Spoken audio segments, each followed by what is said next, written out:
गुटखा आरो पान मसालाखौ आबुङै बन्द खालामनाय जाबाय। रावबो गलादारा गुटखा आरो पान मसाला फाननो मोननाय नङा। गुटखा आरो पान मसाला फानोब्ला गलादारफोरा जोबथेसालियाव थांनांगोन। नंगौ, गुटखा आरो पान मसालानि सायाव सरकारा गिदिर थिरांथा लादों। गुटखा पान मसाला फाननाय आरो जानाय गासैखौबो बन्द खालामबाय।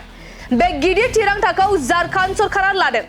मख'नो गोनांदि सरकारा सुबुंफोरनि गाज्रि सावस्रिखौ नोजोर होनानै आरो रैखाथि होनो थाखाय बे थांखिखौ लादों। थारैनो गोबां लाइमोनफोरा गुटखा आरो पान मसाला जानानै जिउ खोमानांबाय। लोगोसे गोबां लाइमोनफोरानो गुटखा आरो पान मसाला जानानै गिख्रंथाव बेरामजों नाख्रेबजानानै दं।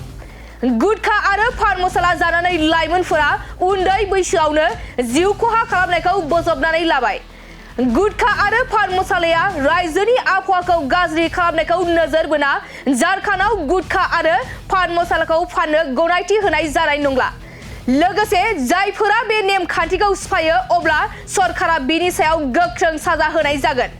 थारैनो झारखन्ड सरकारा गुटखा आरो पान मसालाखौ आबुङै बन्द खालामनाय जाबाय।